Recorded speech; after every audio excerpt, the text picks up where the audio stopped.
రాష్ట్రంలో అవినీతి అరాచక పాలన సాగుతుందని రాజ్యసభ సభ్యులు పెళ్లి సుభాష్ చంద్రబోస్ రాష్ట్రంలో కూటమి ప్రభుత్వం అవినీతి అరాచక పాలన సాగుతుందని రాజ్యసభ సభ్యులు సుభాష్ చంద్రబోస్ విమర్శించారు.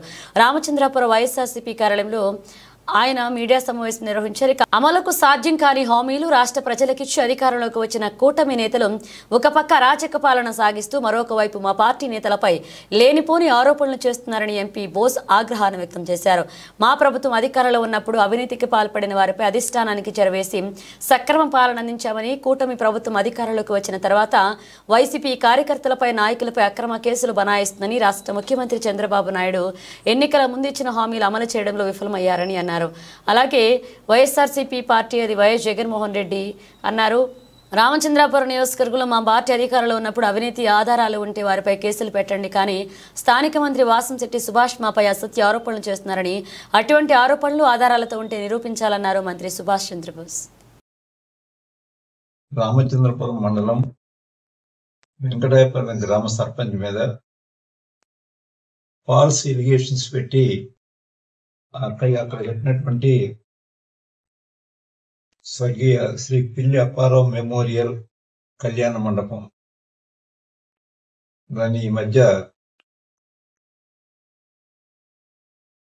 వైఎస్ఆర్ కాంగ్రెస్ పార్టీ అధికారంలో ఉండగా ఆనాటి మంత్రి వేణుగోపాలకృష్ణ గారు దాన్ని నిర్మాణం చేయడం జరిగింది. అసలు what is the previous history, ఆ సైట్ యొక్క ప్రీవియస్ హిస్టరీ ఒకసారి చూసుకున్నట్టయితే వెంకటాపురం గ్రామానికి చెందినటువంటి కడియం పద్మరాజు గారు, వారితో పాటుగా చిన్న వాళ్ళు ఉన్నారు, ముగ్గురు నలుగురు, వారు ఆ స్థలం డొనేట్ చేశారు. అక్కడ 1 ఎకరం 80 సెంట్లు భూమిని డొనేట్ చేశారు. ఆ డొనేట్ చేసే ఒక కళ్యాణం కూడా నిర్మించారు ఆనాటి శాసనసభ్యులు కీర్తిశేషులు శ్రీ పిల్లి అప్పారావు.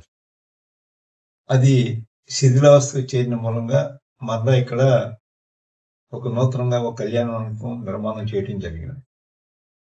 వెంకటాపురం సర్పంచ్ ఆమె ఎలక్షన్లో గెలిచిన ఆవిడేమి నామినేటెడ్ పోస్ట్ కాదు, అది ఒక బీసీ మహిళ ప్రప్రథమంగా రాజకీయాల్లోకి వచ్చి మరి అక్కడ గ్రామంలో సర్పంచ్గా గెలవటం అక్కడ చిన్న విషయం ఏమీ కాదు. ఒక సర్పంచ్ మీద కేసు రిజిస్టర్ చేసేటప్పుడు ఎందుచేత మీరు దాని పూర్వాపరాలు ఆలోచించలేదు అని పోలీసు వారిని డైరెక్ట్గా మన ఎస్పీ గారిని కలిసి అడిగాం. మేము వెళ్ళి దానికి కారణం ఏంటి అంటే, ఒక ప్రభుత్వ ఉద్యోగి కంప్లైంట్ ఇచ్చాడు కాబట్టి, ఆయన కంప్లైంట్ ఇచ్చాడు కాబట్టి మేము విధిగా కంప్లైంట్ చేయవలసి వచ్చింది, రిజిస్టర్ చేయవలసి వచ్చిందని ఎస్పీ గారు చెప్పారు. వెంటనే నేను అడిగాను, సర్పంచ్ గారు అయితే రాజకీయాల్లో ఉన్నారు, ఆమె భర్త ఒక చిరుద్యోగి ఎలక్ట్రికల్ డిపార్ట్మెంట్లో లైన్ ఇన్స్పెక్టర్, మరి అక్కడ కూడా ప్రభుత్వ ఉద్యోగం ఉన్నాడు కదా, ఆయన మీద మాత్రం వాళ్ళు కేసు పెడితే, అక్రమంగా కేసు పెడితే, అది పూర్వాపరాలు విచారించకుండానే మీరు కేసు రిజిస్టర్ చేశారు కదా, ఎందుకు చేశారు? అతను కూడా ప్రభుత్వ ఉద్యోగం కదా, మరి అది కూడా చూడాల్సిన అవసరం బాధ్యత మీకు కొత్త కదా అని అడిగితే, అది నాకు తెలియదు ఆయన ఉద్యోగాన్ని, లేకపోతే అప్పుడే తొలగించుండేవాడిని, నాకు తెలియదు, అయినా ఒక డీటెయిల్ ఎంక్వైరీ దీని మీద కండక్ట్ చేసిన తర్వాత మేము చర్యలు తీసుకుంటామని 4-5 రోజుల్లోనే దీన్ని ఎంక్వైరీ పూర్తి చేస్తామని మాట ఇచ్చారు ఎస్పీ గారు. మరి ఏఈ గారు ఏ విధంగా ఇచ్చారు కంప్లైంట్? ఒకటి, అక్కడ పంచాయతీ సెక్రటరీ ఉన్నారు కదా, సెక్రటరీతో ఇప్పించలేదు, మరి ఏఈ గారితో ఎందుకు ఇప్పించారు? కారణం ఏంటి? అవసరం అంత అత్యవసరంగా ఆమె మీద కేసు రిజిస్టర్ చేయవలసినటువంటి అవసరం ఏమొచ్చింది? అదొక కారణం, అదొకటి ప్రధానమైనటువంటి మా యొక్క కారణం. రెండవది ఏంటంటే, ఆమె 20,000 తీసుకుని ఇచ్చిందన్నారు.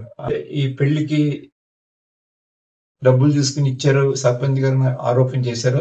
గ్రామాల్లో ఇటువంటి జరుగుతూ ఉంటాయి. అది ఒక పెద్ద నేరంగా చిత్రించేయటం, దాని మీద కేసులు రిజిస్టర్ చేయించడం, దాని మీద పెద్దగా గొడవ చేయటం, ఇది గ్రామీణ వాతావరణానికి అంత మంచిది కాదు. దయచేసి గౌరవ మంత్రి గారు ఆలోచన చేయాలి ఇవన్నీ కూడా. ఇంకా నా మీద ఒక బ్రహ్మాండమైనటువంటి ఒక ఎలిగేషన్ ఒకటి చేస్తున్నారు. అదేంటంటే, గత ప్రభుత్వంలో ఇక్కడ ఉన్నటువంటి ప్రజాప్రతినిధి అవినీతి పనులు చేస్తే దాన్ని ఎందుకు ప్రశ్నించలేదు అని. దానికి నేను ఖచ్చితంగా సమాధానం చెప్పాలి. ఇక్కడ రాజకీయ పార్టీలో ఉన్నాం మేము, ప్రతి ఒక్క రాజకీయాలు ఉన్న వాళ్ళు ప్రతి వాళ్ళు కూడా ఏదో ఒక రాజకీయ పార్టీకి అటాచ్ అయి ఉంటారు.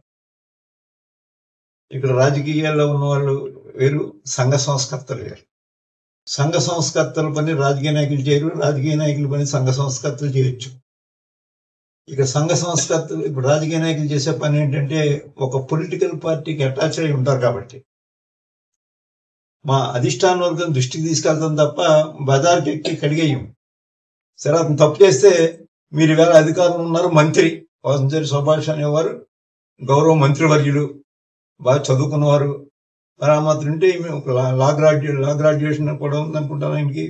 మరి అటువంటిప్పుడు ఇమ్మీడియట్ గా ఒక కేసు ఇష్యూస్ అరెస్ట్ చేసుకోమన్నాడు అతన్ని. మాకేం అభ్యంతరం లేదే, తప్పు చేసిన వాడిని ఎవరిని విడిచిపెట్టమని కోరవలసినటువంటి అవసరం మాకు లేదు, మా పార్టీకి లేదు. ఖచ్చితంగా మేము ప్రయత్నిస్తాం, దాన్ని వాచ్ చేస్తాం. వాచ్లాగా ఉంటాం మేము, కాపలా కుక్కలు లాంటి వాళ్ళం. ఎక్కడ అవినీతి జరుగుతున్నా ఖచ్చితంగా ప్రజల దృష్టికి తీసుకెళ్తాం, దాన్ని ఎండగడతాం. అది మా డ్యూటీ. మరి మీరు చేస్తున్న పని ఏంటి అంటే రేపు పొద్దున మేము ఏమైనా అవినీతి చేస్తే మీరు ఎవరుగా అక్కడ వాళ్ళ ప్రొసీజర్ని అంటే వేణుగోపాలకృష్ణ గారిని ఏం అడగలేదు కాబట్టి నన్ను కూడా ఏం అడగండి, మీకు రైట్ లేదని మాట్లాడతారు. అదే పత్తి నేను చేయనని చెప్పండి, తప్పలేదు, చాలా సంతోషిస్తాం మేము. ఏంటి ఇది అసలు ఏమనుకుంటున్నాను ఇక్కడ అంటే గ్రామీణ ప్రాంతాల్లో ఉన్నటువంటి ఒక మంచి వాతావరణాన్ని పాడు చేయడానికి చేసే ప్రయత్నం ఇది ఓపెన్ డిబేట్కి రమ్మన్నారు. ఎస్, మీరు ఎప్పుడు ఎక్కడ రమ్మన్నా సరే, ఎవరైనా సరే, I'm ready to debate the matter. ఇప్పుడేమి మీ నాయకుడు ఏమి ఉత్తమంగా చేసేట్లేదు, మీరే అన్ని చెప్పగలరు. నేను ఇప్పుడు ఎవరేమేమి ఏం చేస్తున్నారో మేము చెప్పగలం. మీరు ప్రజలకు ఇచ్చిన వాగ్దానాలు ఏమి నిలబెట్టారో నేను చెప్పగలను, మేము చెప్పడానికి ఏం కాదు. ఒకటి మాత్రం గుర్తుపెట్టుకోండి, 1952లో మనకు మొట్టమొదటి సరస్వతి ఎన్నిక జరిగింది. ఆనాటి నుంచి ఈనాటి వరకు కూడా ఎవరైతే ఎన్నికల ముందు ఏం హామీలు ఇచ్చారో హామీలు పూర్తిగా అమలు జరిపినటువంటి ప్రభుత్వం ఏ ఒక్క ప్రభుత్వం లేదు, ఏ ఒక్క పార్టీ లేదు. ఒకే ఒక్కడు భారతదేశంలోనే, ఒక ఆంధ్రప్రదేశ్లోనే కాదు, భారతదేశంలోనే ఎన్నికల మేనిఫెస్టో పరిపూర్ణంగా అమలు చేసినటువంటి ఏకైక ముఖ్యమంత్రి జగన్మోహన్ రెడ్డి గారు. అంచేత ఒకసారి అన్ని ఆలోచించుకోవాలి. డిబేట్ కంటే రైట్ అంటే మీ అంత ఎక్కువ చదువుకున్న వాడిని కాదు, కానీ నేను కూడా డిబేట్లో మాట్లాడలేదు. చెప్పండి, ఎప్పుడు ఎక్కడ రమ్మంటారో తప్పకుండా వస్తాను డిబేట్లో. మేము అడిగిన దానికి మీరు చెప్పండి, మీరు అడిగిన దానికి నేను చెప్తాను. అంచేది ఏమీ వెనకెళ్ళిపోవాల్సిన అవసరం లేదు. నన్ను రమ్మని నేను వస్తాను, లేకపోతే మా అబ్బాయి రమ్మన్న మన కంటెస్టింగ్ క్యాండిడేట్ కూడా వస్తాం. మాకేమీ అదేమీ లేదు. ఎందుకంటే ప్రజల్ని మేమేమి పీడించుకోలేదు ఇప్పుడు. అంచేత మీరు రెడీగానే ఉన్నాం డిబేట్ రావడానికి. ఎప్పుడు ఎక్కడ అరేంజ్ చేస్తారో చేయండి. మీ ఆఫీస్కి వచ్చి డిబేట్ చేయమన్నా కూడా ఐఎమ్ రెడీ.